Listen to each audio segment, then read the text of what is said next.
আসসালামু আলাইকুম। আমি আজকে রান্না করব ইলিশ পোলাও। তো ইলিশ পোলাওটা রান্না করতে কি কি লাগে সেগুলো আমি সব কিছু নিয়ে নিয়েছি। তো আজকে ইলিশ পোলাও খাবো, সবাই মিলে খাবো। তো আমি শুরু করছি। কি কি লাগবে? প্রথমে আমি নিয়ে নিচ্ছি 1 পোয়া মতন টক দই। তারপরে নিয়ে নিচ্ছি 2 টেবিল চামচ আদা এবং রসুন পিষা, দুইটাই একসঙ্গে পেস্ট করেছি। তারপরে নিয়ে নিচ্ছি আমি 1 চামচ পরিমাণ জিরা পেষা। তারপরে নিয়ে নিচ্ছি আমি 3 টেবিল চামচ পেঁয়াজ পেস্ট করা। তারপরে নিয়ে নিচ্ছি আমি 3 থেকে 4 চামচ কাঁচামরিচ পেষা।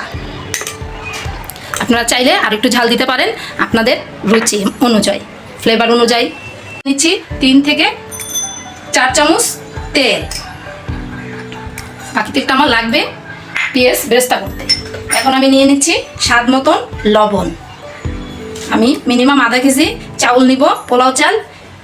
এখন আমি নিয়ে নিচ্ছি 1/2 চামচ হলুদের গুঁড়া। আমি এখন নিচ্ছি 1/2 চামচ মরিচের গুঁড়া। তো এখন আমি এগুলাকে সুন্দর করে ম্যারিনেট করে নিব।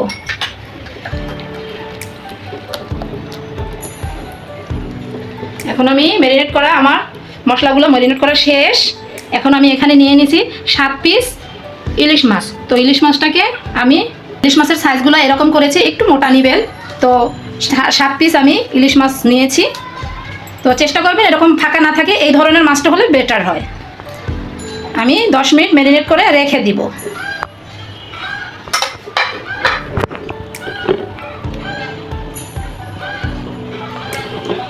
এখন আমি এটাকে রেস্টে রেখে দিব।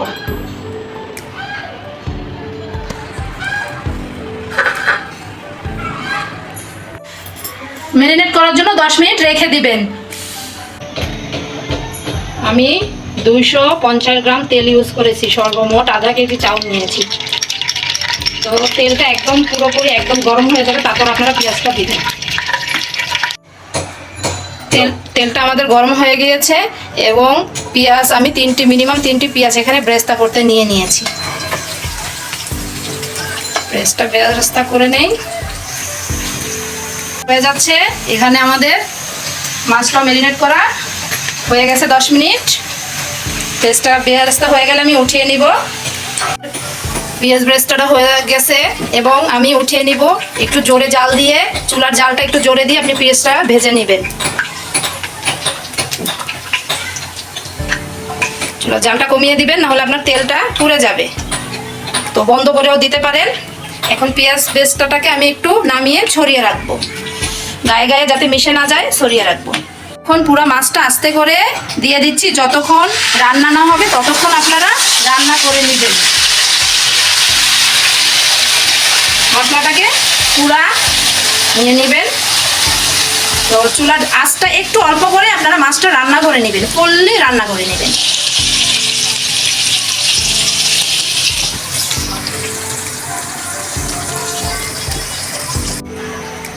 আপনারা এখানে মাছটাকে একটু নেড়ে চেড়ে দিবেন, দিয়ে পুরা রান্নাটা হলে আপনারা নামিয়ে নিতে পারবেন, কিন্তু আগে রান্নাটা করে নেবেন। এখন আমি 5 মিনিটের জন্য ঢেকে দিচ্ছি।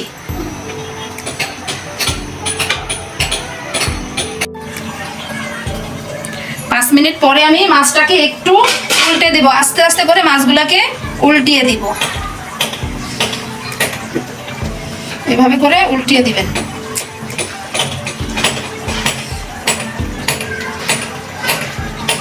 ভেঙে না যায় এটা খেয়াল করবেন, করে উল্টিয়ে দিবেন। আমার সব মাছগুলো উল্টানো হয়ে গেছে। আমি আবারও 5 মিনিট ঢেকে দিচ্ছি। মাছটাকে আমি আবারও 5 মিনিট পরে চলে এলাম, উঠিয়ে নিব। আস্তে আস্তে মাছগুলো একটা চামচের সাহায্যে আমি উঠিয়ে নিব। যদি একটু পানি থাকে বা মশলা থাকে কোনো সমস্যা নেই, উঠিয়ে নেবেন।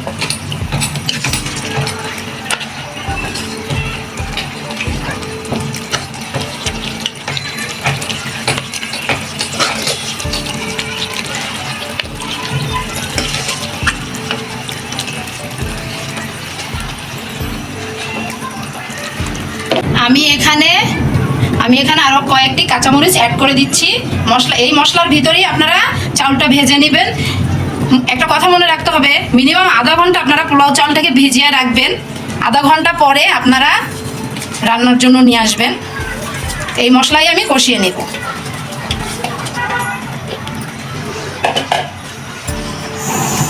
এখন জালটা বাড়িয়ে দেন, সমস্যা নেই, এভাবে কষাতে থাকবেন। আমি এখানে আধা কেজি চাউল নিয়েছি। এরকম হওয়া পর্যন্ত আপনারা ভাজা ভাজা করে নেবেন, তারপরে পানি দিয়ে দিবেন। পানি চাউলের পরিমাণ যতটুকু পানির পরিমাণ তার থেকে 2 গুণ বেশি হবে। মিনিমাম 500 গ্রাম চাউল 1000 গ্রাম পানি।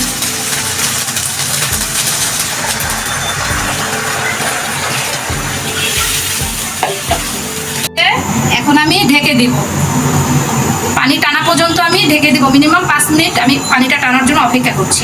5 মিনিট পরে নেড়ে দিব। 5 মিনিট আমি আবারও চলে এলাম। এখন আপনারা এখানে লবণ হয়েছে কিনা একটু দেখতে পারেন। যদি কম বেশি আপনার স্বাদ মতন লবণ কমে যায় তাহলে এখানে একটু দেখতে পারেন, দেখে আপনারা লবণটা আবার দিয়ে দেবেন। একটু লবণটা পারফেক্টই হয়েছে, আর লাগবে না যেহেতু। এখন এখানে আমি দিয়ে দিচ্ছি পেঁয়াজ ব্রেস্তাটা। পেঁয়াজ ব্রেস্তাটা এখন দিলেই ভালো হবে। অর্ধেকটা দিয়ে দিচ্ছি, দিয়ে আমি নেড়ে চেড়ে নিচ্ছি। আপনারা যদি চাইলে এখানে হাফ চামচ বা 1 চামচ চিনি ইউজ করতে পারেন। আমি চিনিটা দিচ্ছি না, আপনারা চাইলে ইউজ করতে পারেন। অনেক সময় ঝালের ভিতরে একটু মিষ্টি হলে ভালো লাগে খেতে। এখন আমি চুলাটা ডিম করে ঢেকে দিব। আবারও আমি ঢেকে দিব, মিনিমাম আরও 2 থেকে 3 মিনিট ঢেকে দিব চুলাটা ডিম করে। আমি আবারও 3 মিনিট পরে ঢাকনাটা তুলে নিলাম, নিয়ে আমি সুন্দর করে নেড়ে চেড়ে এখন আমি এখানে মাছগুলো দিয়ে দিব। কিন্তু তার আগে আমার মাছ রাখার প্রসেসটা একটু করে নেই। আমি একটু সুন্দর করে এগুলা মাঝখান থেকে ফাঁকা করে নেই,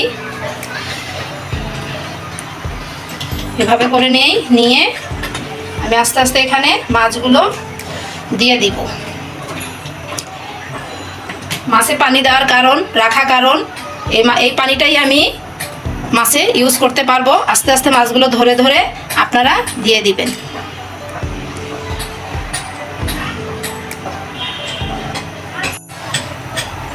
আস্তে আস্তে মাছগুলো দিয়ে দিচ্ছি।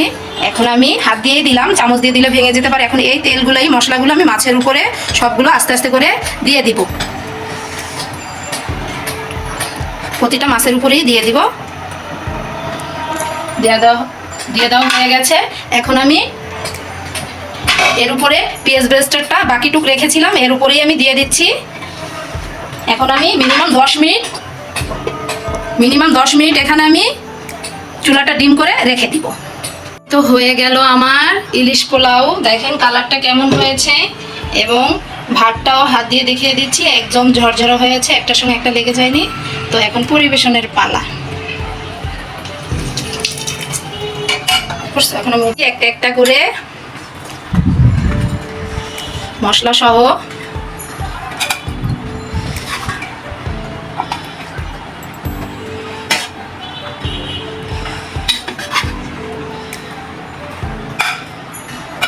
ইলিশ পোলাও তো এখন রান্না করেছি, একটু তো খেতেই হবে। আশা করি আমার ভিডিওটা ভালো লেগেছে। পাশে থাকবেন, কমেন্ট করবেন, সাবস্ক্রাইব করবেন। এই পর্যন্তই আজকে।